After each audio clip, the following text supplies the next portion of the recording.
네, 수요예배 오신 모든 분들을 환영합니다. 좌우 옆에 계신 분과 반갑게 인사 나누겠습니다. 잘 오셨습니다.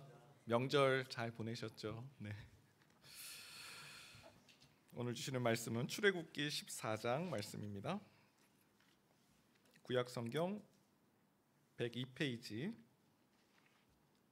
출애굽기 14장 13절에서 20절 말씀을 한 절씩 교독하시겠습니다. 13절 제가 먼저 읽겠습니다. 모세가 백성에게 이르되 너희는 두려워하지 말고 가만히 서서 여호와께서 오늘 너희를 위하여 행하시는 구원을 보라. 너희가 오늘 본 애굽 사람을 영원히 다시 보지 아니하리라. 여호와께서 너희를 위하여 싸우시리니 너희는 가만히 있을지니라. 여호와께서 모세에게 이르시되 너는 어찌하여 내게 부르짖느냐? 이스라엘 자손에게 명령하여 앞으로 나아가게 하고 지팡이를 들고 손을 바다 위로 내밀어 그것이 갈라지게 하라. 이스라엘 자손이 바다 가운데서 마른 땅으로 행하리라. 내가 애굽 사람들의 마음을 완악하게 할 것인즉 그들이 그 뒤를 따라 들어갈 것이라. 내가 바로와 그의 모든 군대와 그의 병거와 마병으로 말미암아 영광을 얻으리니 내가 바로와 그의 병거와 마병으로 말미암아 영광을 얻을 때에야 애굽 사람들이 나를 여호와인 줄 알리라 하시더니 이스라엘 진 앞에 가던 하나님의 사자가 그들의 뒤로 옮겨가매 구름 기둥도 앞에서 그 뒤로 옮겨 애굽 진과 이스라엘 진 사이에 이르러 서니 저쪽에는 구름과 흑암이 있고 이쪽에는 밤이 밝음으로 밤새도록 저쪽이 이쪽에 가까이 못하였더라. 아멘. 사도 바울이 사도행전에 보게 되면 1차 전도 여행을 마치고 이제 얼마 되지 않아서 2차 전도 여행을 이제 떠나게 되는데요. 성경은 그 이유를 사도행전 15장 36절에 이와 같이 말씀합니다. 며칠 후에 바울이 바나바더러 말하되 우리가 주의 말씀을 전한 각 성으로 다시 가서 형제들이 어떠한가 방문하자 하고 1차 전도 여행을 다녀온 지 얼마 안 됐고요. 예루살렘 공회를 다녀온 지 얼마 안 됐습니다. 그리고 안디옥 교회에서 아주 순조롭고 순탄하게 성경 공부 사역을 하고 있었던 바울이 1차 전도 여행 그 지역을 다시 돌아가자. 이유는 그 성으로 다시 가서 형제들이 어떠한가 방문하자.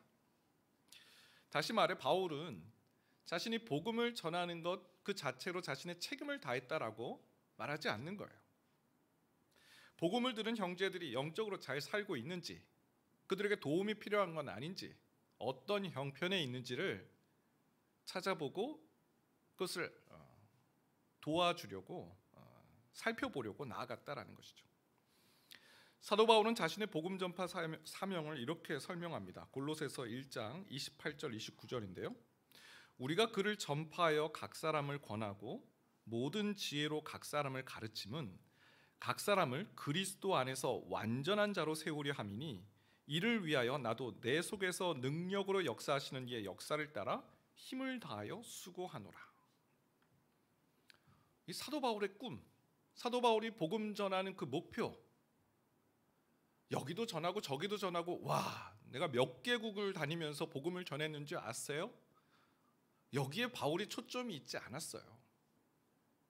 바울의 초점, 그 각 사람을 가르침은 각 사람을, 한 사람 한 사람을 그리스도 안에서 완전한 자로 세우는 것. 바울의 꿈, 여러 지역을 다니면서 수많은 사람들에게 복음 전하는 것, 그거라기보다는 한 사람 한 사람을 어떻게 하면 그리스도 안에서 완전한 자로 세울 것인가, 그것을 목표로 했고 꿈꿨다라는 거죠. 난 그 일을 위해 힘을 다하여 수고한다. 성숙한 그리스도인으로 세워나가는 일들을 바울은 꿈꾸고 소망했다. 여러분, 오늘 구약 성경 출애굽 말씀도 이 하나님의 꿈이 있습니다. 하나님의 꿈. 하나님의 꿈은요, 바로의 압제에 통치받고 신음하고 있고 고통받고 있는 그 사람들을 출애굽시키는 것, 그게 1차적인 하나님의 꿈이죠. 그러나 하나님의 꿈은 그저 그들 애굽의 통치와 바로의 통치에 신음하고 있는 사람들을 구원하는 것 그 자체가 아니었고요, 바로 이스라엘 백성들을 온전하고 완전하게, 온전한 하나님 백성 세워나가는 것이 하나님의 꿈이고 하나님의 목표였다라는 겁니다. 어쩌면 출애굽 자체가 바로 이 하나님의 꿈의 시작이었는지 몰라요. 이스라엘 백성들은 전혀 생각해보지 않았던 이 바로의 통치에서 벗어났으면 좋겠다, 그것이 이스라엘의 꿈이었다면 하나님의 꿈은 이스라엘 백성을 출애굽하여서 그들로 하나님의 온전한 백성을 그 자리에 거하게 하시는 것이었다는 거죠. 여러분, 지금 이스라엘 백성들 출애굽을 드디어 했어요. 하나님께서 10가지 재앙을 내리셔서 바로로 하여금 이스라엘 백성을 이제 나가게 했습니다. 여러분, 그러면 된 거잖아요. 출애굽하면 바로 구원이 임해야 되는 거잖아요. 바로 젖과 꿀이 흐르는 땅으로 가야 되잖아요. 근데 그렇지가 않았어요. 우리가 너무나 잘 아는 것처럼 40년의 광야 생활을 하게 하셨어요. 이유는 뭔가요? 이스라엘 백성들로 하여금 하나님의 명령을 지키는가 그렇지 않은가, 신명기 8장에 보면 하나님의 뜻, 하나님의 명령을 지키는 백성으로 세워나가시기 위해 광야 생활을 하나님 예비하신 거예요. 여러분, 무려 430년이에요. 430년간 노예로 있던 사람들이에요. 바로의 통치를 받았던 사람들이에요. 하나님의 통치와 하나님의 다스림을 받아야 되는 하나님의 백성들이 바로의 통치를 받았던 사람들이었다니까요. 얼마나 많은 죄된 습관들, 얼마나 많은 애굽의 그 악한 그런 우상 숭배에 짓눌려져 있고 쩔어서 있지 않았을까요? 하나님께서 그것을 하나하나 훈련시키시고 다듬으시는 과정인 거죠. 여러분, 이스라엘 백성들 광야에서요, 툭 하면 애굽으로 돌아가려고 했다는 거 잘 아시죠? 민수기 11장 5절 6절이에요. 우리가 애굽에 있을 때에는 값없이 생선과 오이와 참외와 부추와 파와 마늘들을 먹은 것이 생각나거늘 이제는 우리의 기력이 다하여 이 만나 외에는 보이는 것이 아무것도 없도다 하니. 반찬 투정합니다.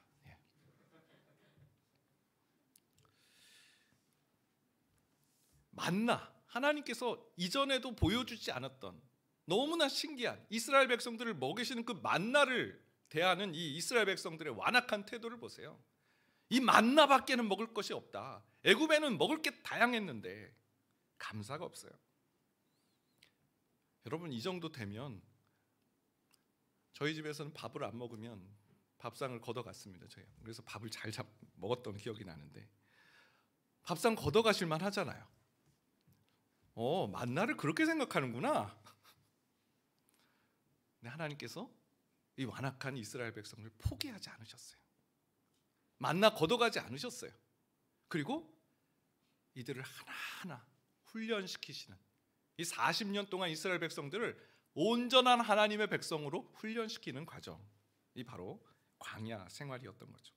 오늘 홍해 앞에서 하나님의 훈련이에요. 두 가지를 훈련시키시는데요. 첫 번째, 홍해 앞에서의 하나님의 훈련, 두려움이 찾아올 때 말씀을 기억하라 라는 내용입니다. 여러분, 사자성어 중에 사면초가라는 말 잘 아실 겁니다. 사면이 모두 적에게 포위당해서 고립이 된 상태. 지금 이스라엘 백성들이 딱 그런 상황이죠. 출애굽기 14장 9절 말씀 보겠습니다. 애굽 사람들과 바로의 말들, 병거들과 그 마병과 그 군대가 그들의 뒤를 따라 바알스본 맞은편 비하이롯 곁 해변 그들이 장막 친데 미치니라.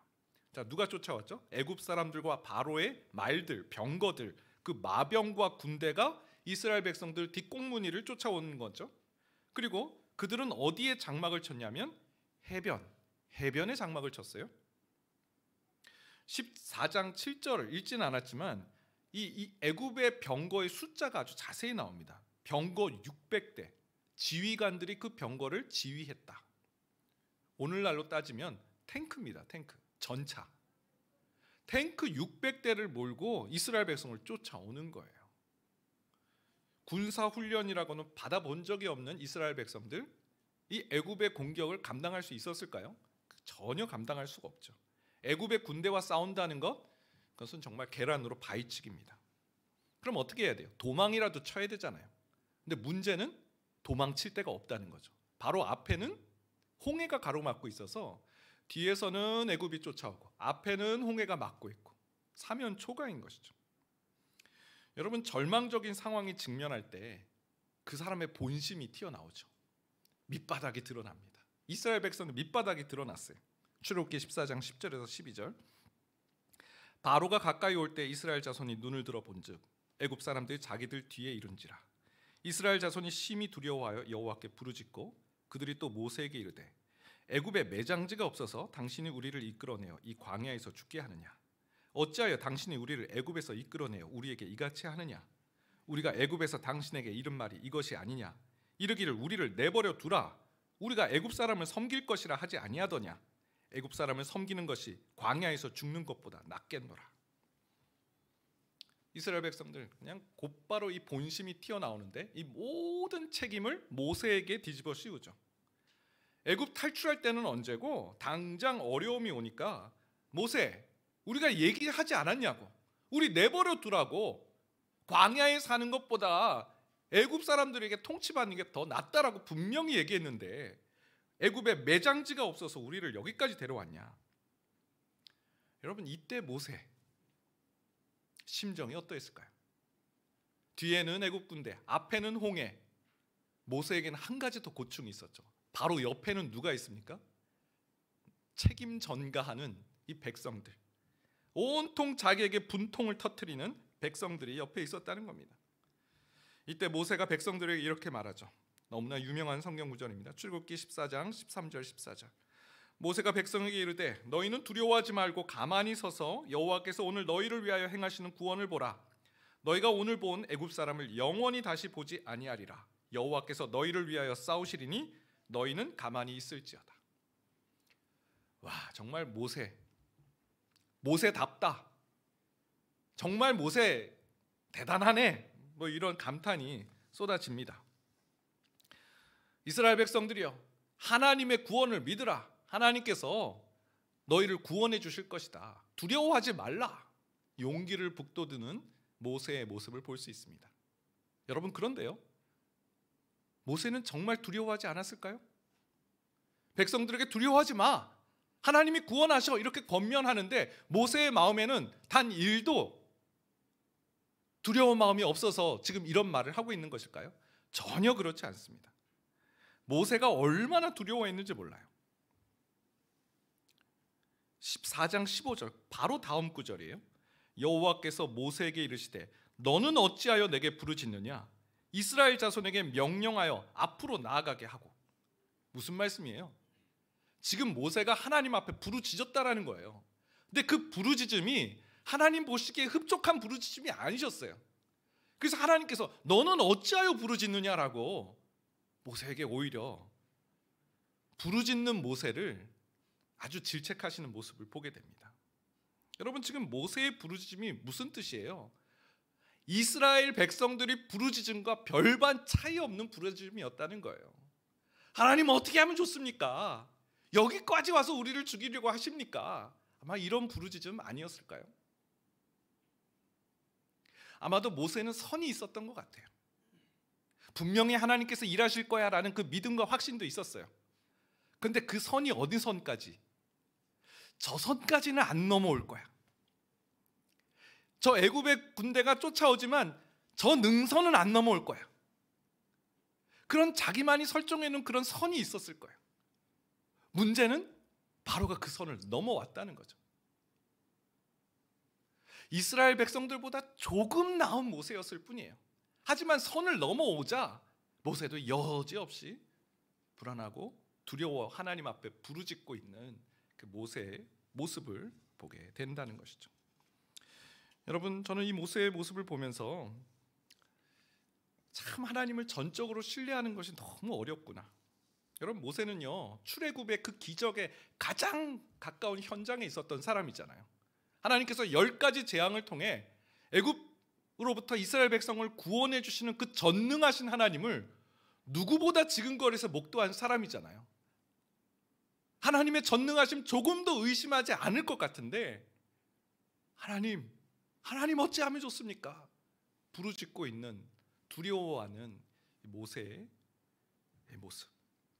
여러분, 우리의 모습 아닙니까? 목회자인 저의 모습이 많이 떠올랐습니다. 여러분, 믿음으로 사십시오. 하나님 구원이십니다. 지금도 의로운 손으로 붙들어 주십니다. 병원 신방을 갈 때나 장례식에 갈 때나 하나님을 잊어버리지 마십시오. 똑같은 일이 저에게 닥쳤을 때 소스라치게 놀라는 저의 모습을 참 발견할 때가 많이 있는 것 같아요.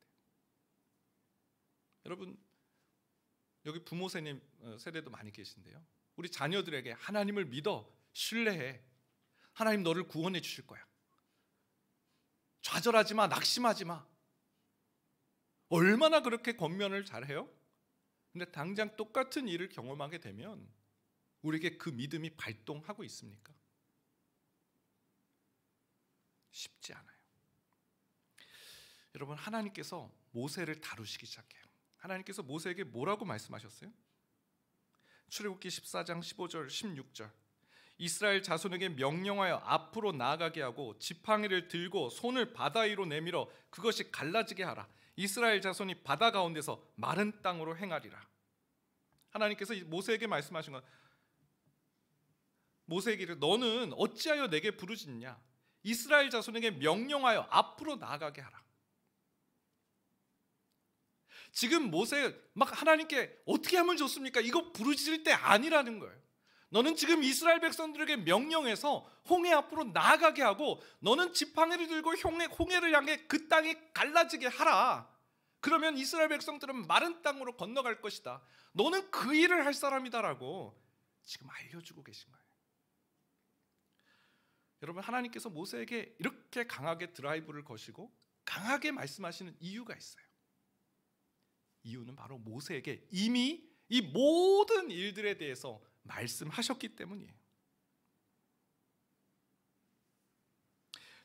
출애굽기 14장 4절 애굽의 바로가 쫓아오기 전에 어떤 일이 있을지를 이미 말씀하셨어요. 출애굽기 14장 4절 내가 바로의 마음을 완악하게 한즉 바로가 그들의 뒤를 따르리니 내가 그와 그의 온 군대로 말미암아 영광을 얻어 애굽 사람들이 나를 여호와인 줄 알게 하리라 하심에 무리가 그대로 행하니라. 무슨 뜻이에요? 지금 애굽 사람들이 왜 쫓아오고 있다는 거예요? 이스라엘 백성들은 왜 홍해 쪽으로 가고 있는 거예요? 여러분, 지도를 보면 좋겠는데 지도가 없으니까 지금 이스라엘 백성들은 가나안 땅으로 가려면 직선거리가 블레셋 땅이에요. 결코 해안이 아닙니다. 해안은 멀리 돌아가야 되는 길이에요. 근데 하나님께서 해안 쪽으로 가라고 말씀하셨어요. 그 이유는 블레셋 땅으로 갔을 때 바로 블레셋에 있는 사람들하고 전쟁이 벌어지면 이스라엘 백성들이 다시 애굽으로 돌이키려고 하니까 하나님께서 이스라엘 백성들을 배려해서 해안 쪽으로 길을 내셨어요. 근데 여기엔 또 한 가지 하나님의 목적이 있으셨어요. 바로 이 해안에서 무슨 일을 하나님께서 계획하셨어요? 내가 바로를 완악하게 해서 이곳에서 애굽 사람들로 하여금 바로 여호와가 하나님이신 줄을 알게 하리라. 감독 하나님, 배우 모세. 하나님이 이미 다 그것을 계획하시고 모세에게 이걸 알려주신 거예요. 내가 바로의 마음을 완악하게 해서 너희 뒤를 쫓아오게 할 거야. 그걸 통해 내가 애굽 사람들로 하여금 여호와가 하나님이신 줄 알게 할 것이다. 이미 모세에게 말씀해 주셨다는 거죠. 그렇기 때문에 모세야, 너 왜 지금 어찌하여 나에게 부르짖고 있냐? 너는 저 홍해 땅으로 가서 지팡이를 들고 홍해를 갈라지게 하라. 그 말씀을 다시 일러준 것입니다.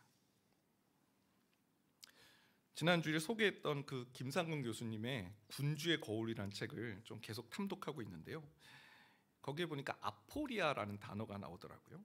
이 아포리아는 헬라어로 길 없음, 답 없음, 어찌할 도리가 없는 상태, 그럴 때 쓰는 용어라고 합니다.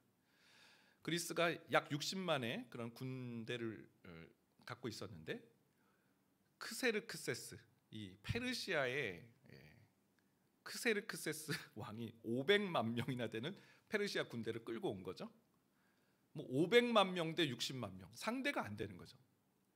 그리스는 답 없는 상태, 아포리아 상태가 됐다라는 것입니다. 이때 훌륭한 지도자가 나타나서 구원해주면 좋겠지만 지도자 역시 나약한 인간이죠.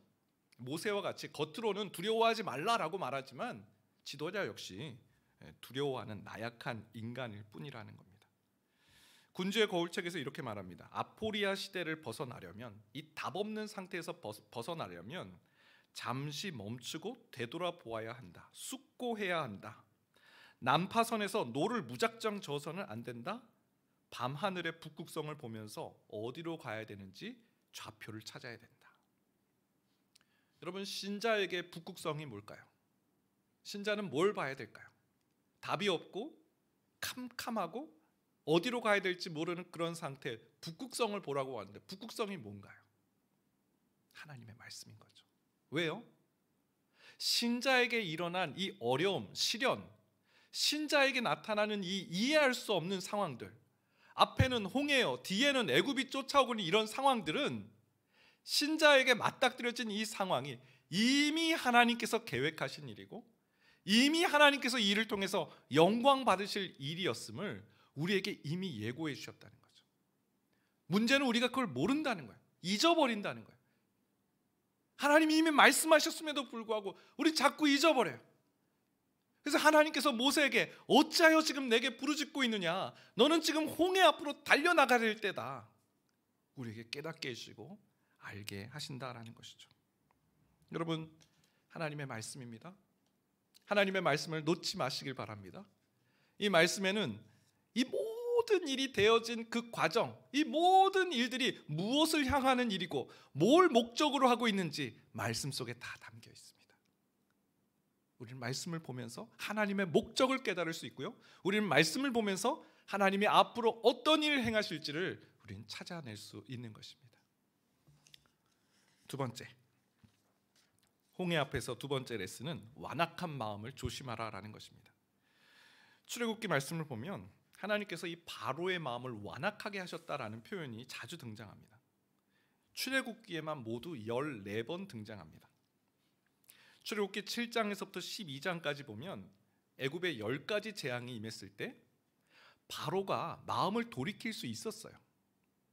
그런데 바로가 마음을 완악하게 해서 처음에는 이스라엘 백성을 내보내겠다 약속하고는 다시 완악해져서 이스라엘 백성을 보내지 않는 일들이 계속 반복되었습니다. 바로에게는 기회가 있었어요. 돌이킬 수 있는 기회.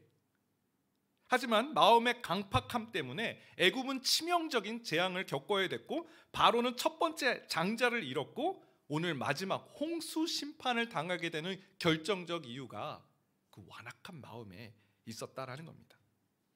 여러분, 완악한 마음과 심판이 어떻게 연결되는지가 4절 말씀에 등장하는데요, 한번 보겠습니다.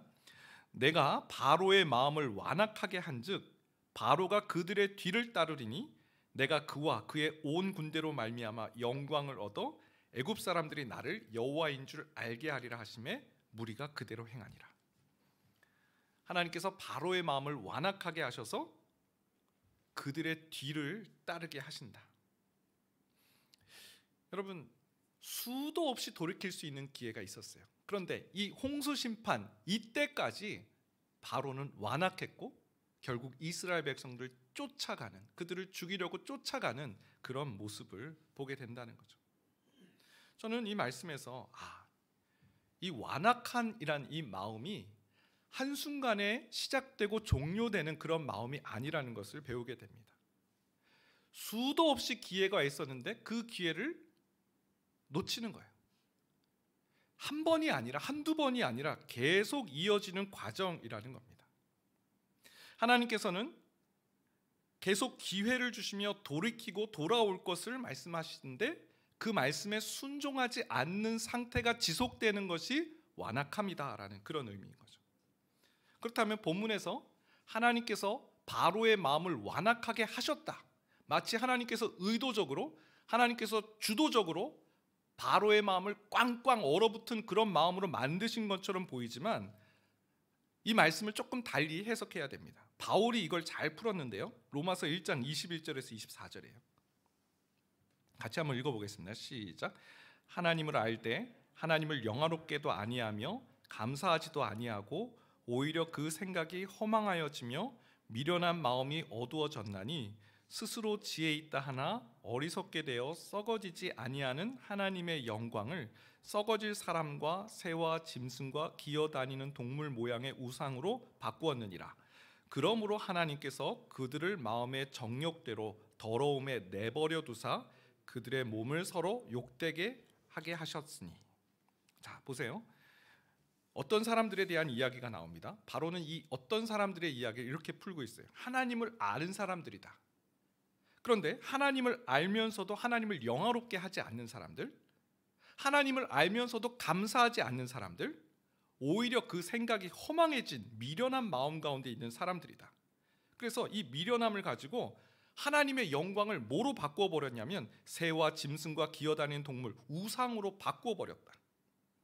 그러자 하나님께서는 어떤 일을 행하셨냐면 그들을 마음의 정욕대로 더러움에 내버려 두셨다.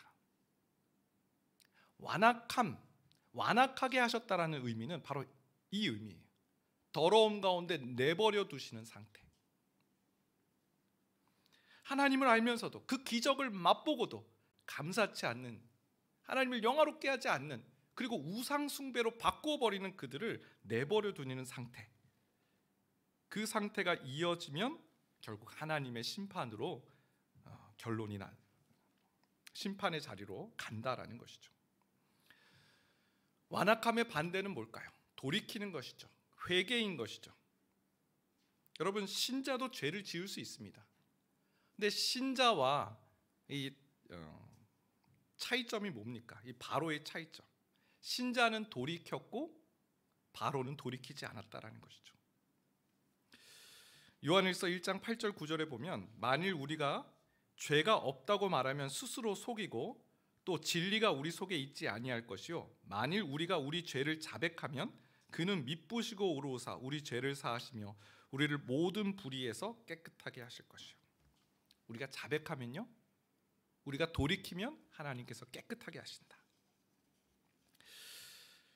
그리고 하나님께서 이 돌이킬 수 있도록 우리에게 주신 선물이 있습니다. 여러분, 그 완악함 상태에서 돌이키는 거 여러분 쉽지 않잖아요. 사도 바울이 로마서 7장에서 말하는 것처럼 죄가 나를 사로잡아 가느니라. 우리가 한번 그 완악함 상태에 들어가면 웬만해서는 거기를 빠져나오기가 쉽지 않습니다. 우리의 완고함, 우리의 죄성은 끝까지 죄를 향해 돌진하는 그런 특성 아닙니까? 그래서 하나님께서 한 가지 장치를 주셨어요. 히브리서 3장 13절 말씀인데요, 같이 한번 읽겠습니다. 시작. 형제들아, 너희는 삼가 혹 너희 중에 누가 믿지 아니하는 악한 마음을 품고 살아계신 하나님에게서 떨어질까 조심할 것이요 오직 오늘이라 일컫는 동안에 매일 피차 권면하여 너희 중에 누구든지 죄의 유혹으로 완고하게 되지 않도록 하라. 제일 마지막 구절 보세요. 완고함, 완악함이죠. 완고함이 어디서부터 비롯된대요? 죄의 유혹으로 완고하게 되는 거예요. 우리 마음에 죄가 들어오면 우리의 마음은 딱딱해져요. 완고해져요. 굳어져요. 그래서 이런 일이 되지 않도록 어떻게 하라고요? 오직 오늘이라 일컫는 동안에 매일 피차 권면하라. 오늘 이 시간에 서로 피차, 서로 간에 권면을 하라는 겁니다. 어떤 권면이요? 12절 말씀이 형제들아 너희는 삼가 너희 중에 누가 믿지 아니하는 악한 마음을 품고 살아계신 하나님에게서 떨어질까 조심해라. 서로가 서로에게 이 권면의 말씀을 해주는 거예요. 피차 간에 너희 하나님에서 떨어질까, 너희 악한 마음 가운데 거하지 않도록 서로가 서로에게 권면해줘라. 그럴 때 죄의 유혹으로부터 완고해지지 않는 길이 있다라는 것이죠. 여러분, 홍해는요,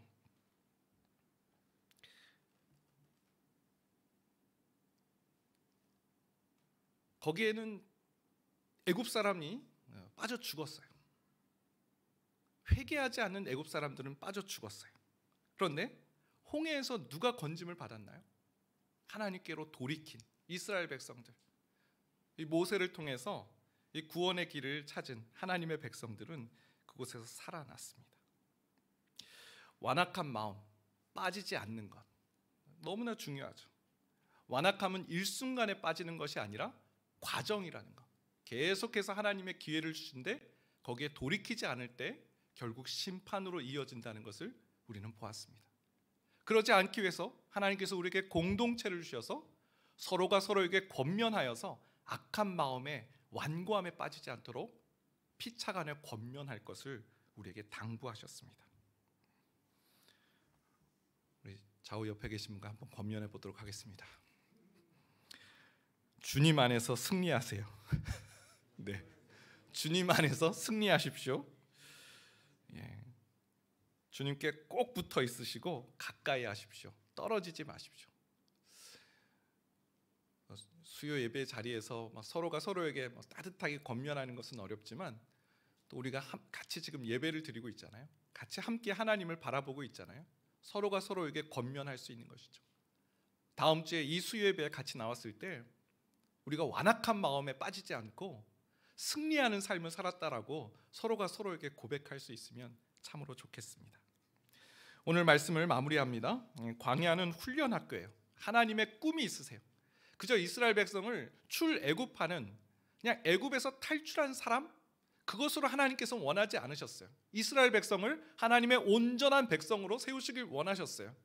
이 광야 생활에 하나님은 이스라엘 백성을 훈련하셨어요. 홍해 앞에서 두려움 앞에 있는 이스라엘 백성들에게 이미 하나님께서 증거하신 그 말씀을 기억하고 어찌 내게 부르짖느냐, 지금 너는 홍해를 향해 나아가 지팡이를 들라라고 하나님의 길을 깨닫게 하십니다. 하나님의 말씀입니다. 하나님의 말씀을 우리가 가까이 대할 때 이 모든 일들의 의미와 뜻, 우리의 방향을 찾을 수 있습니다. 두 번째, 마음의 완악함은 심판으로 이어지는 직결 통로입니다. 이 완악함으로 벗어나야 되는데 우리 힘으로 할 수 없어요. 서로가 서로에게 권면하는 것입니다. 악한 마음에 들지 않도록 우리가 서로가 서로에게 하나님의 음성을 들려주는 자, 하나님의 말씀을 대언하는 자가 되어서 완악함에 빠지지 않도록, 그래서 함께 승리하는 삶을 살아가도록 우리에게 당부하셨습니다. 이 믿음의 여정 승리하는 모든 주의 성도들 되시길 축원드립니다. 우리가 찬양하겠습니다. 하나님의 사랑을 사모하는 자, 찬양 함께 찬양하겠습니다.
사랑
예배가 하나님만 바라보는 시간 되기를 소망합니다.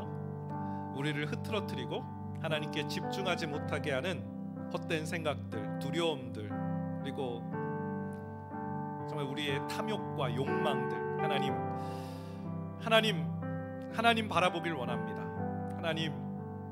하나님의 꿈, 하나님의 계획, 하나님의 뜻 이미 우리에게 알려주셨음에도 깨닫지 못하고 그저 눈앞에 벌어진 일들에 혼비백산한 우리의 모습, 하나님 어찌하면 좋습니까? 자녀들에게는, 성도들에게는 두려워하지 말라라고 큰소리 뻥뻥 치지만 돌아서면 하나님 어찌하면 좋습니까? 그렇게 두려워하는 모세처럼 우리 얼마나 이렇게 신앙생활하고 있습니까? 하나님 이미 우리에게 주신 하나님의 말씀에 귀를 기울이게 하여 주시고 하나님의 계획과 뜻과 목표, 그 선하심, 하나님이 장차 이루실 일들을 기대하며 꿈꾸며 홍해 앞에 담대히 나아가는 하나님 백성 되게 하여 주옵소서. 또한 주님 완악한 마음 가운데 거하지 않게 하여 주옵소서. 돌이키게 하여 주시옵소서. 공동체 안에서 서로가 서로에게 삼가게 하여 주시고 악한 마음 가운데 거하여 하나님을 떠나 사는 그런 어리석은 백성 되지 않도록 서로가 서로에게 권면하는 그런 아름다운 동탄드림교회 공동체 되게 하여 주옵소서. 우리 주여 한번 해주시고 이 말씀 기억하며 기도하며 나가겠습니다. 주여 하나님 감사합니다. 오늘 우리에게 주신 말씀을 잡고 기도합니다. 하나님 홍해에서 하나님은 이스라엘 백성들을 단련시키고 하나님 훈련시키시며 하나님의 온전한 백성으로 세워주신 것을 믿습니다. 하나님의 온전한 백성 되기를 원합니다. 그저 구원받은 자리, 그저 하나님을 아는 데서 머무르지 않게 하여 주시고 하나님 안에 거하게 하여 주옵소서. 하나님 안에 살게 하여 주시옵소서. 하나님 그 일은 하나님 두려움 가운데 처했을 때 하나님 완악함 가운데 거하지 않는 것이며 두려움 가운데 처했을 때 하나님의 뜻, 하나님의 계획, 하나님의 말씀 앞으로 나아가 하나님의 뜻을 아는 것인 줄 믿습니다. 하나님 우리에게 지각을 허락하여 주시고 하나님 참된 지혜를 허락하여 주셔서 하나님의 꿈을 깨달아 알게 하여 주옵소서. 어느 순간에서든 하나님 말씀을 놓치는 그런 어리석은 자가 되지 않게 하여 주시고 하나님의 뜻, 하나님의 계획, 하나님의 말씀 속에서 발견하게 하여 주옵소서.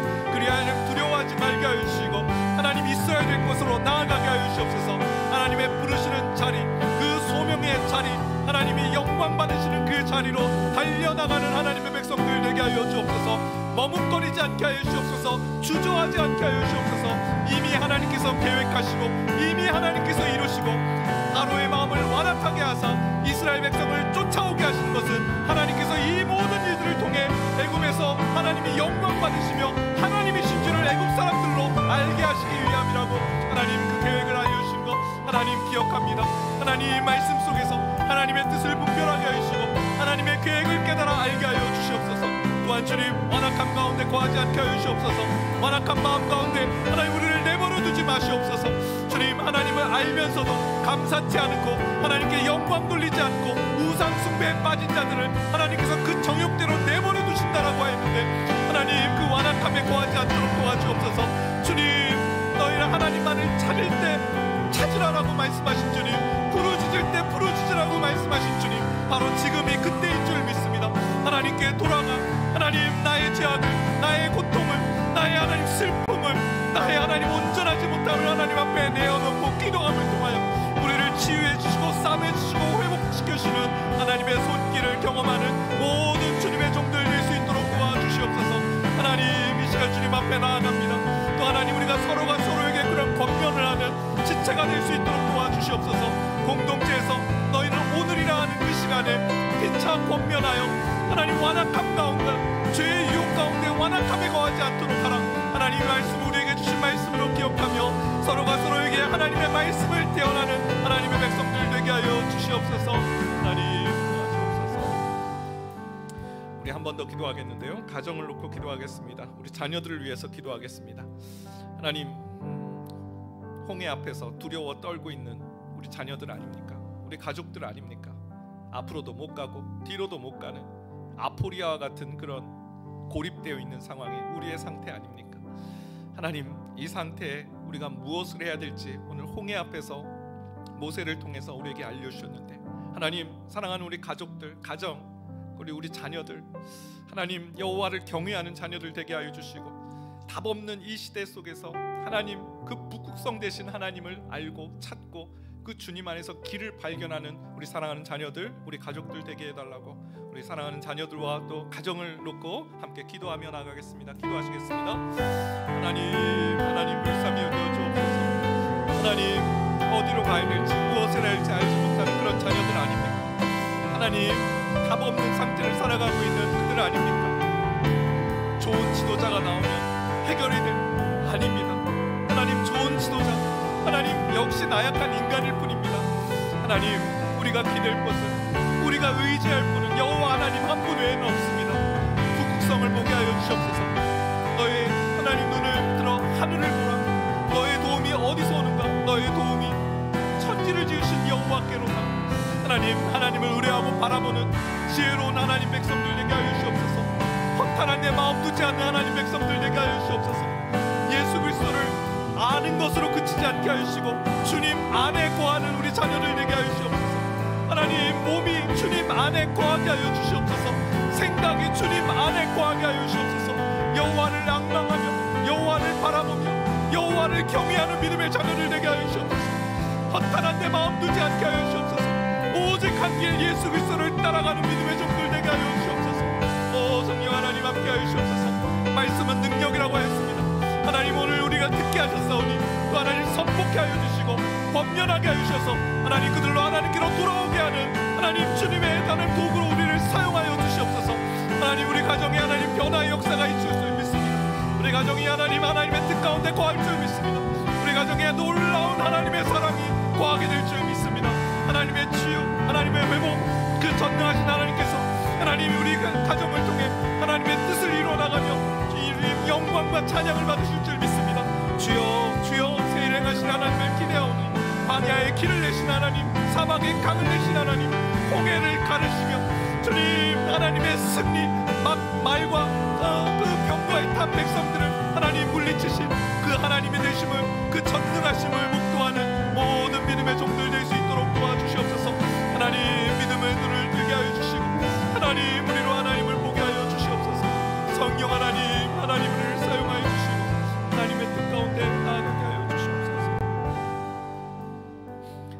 하나님, 우리를 온전하고 완전한 하나님의 백성으로 세우시는 그 하나님의 열심을 보게 하심을 감사합니다.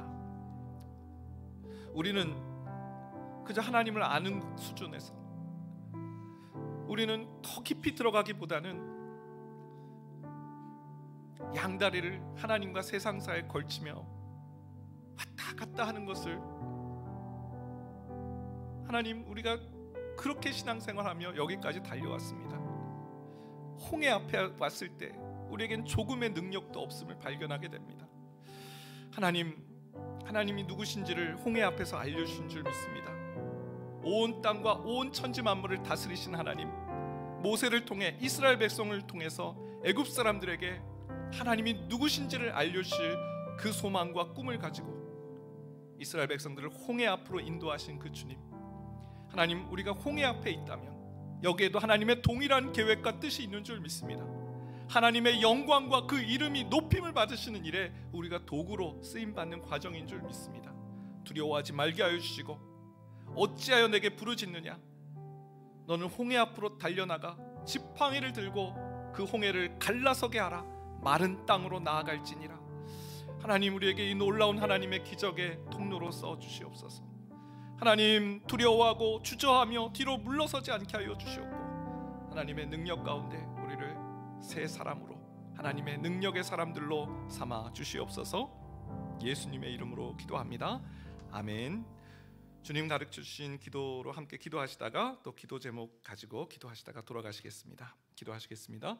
하늘에 계신 우리 아버지여, 그 이름이 거룩히 여김을 받으시오며 나라의 임하옵시오며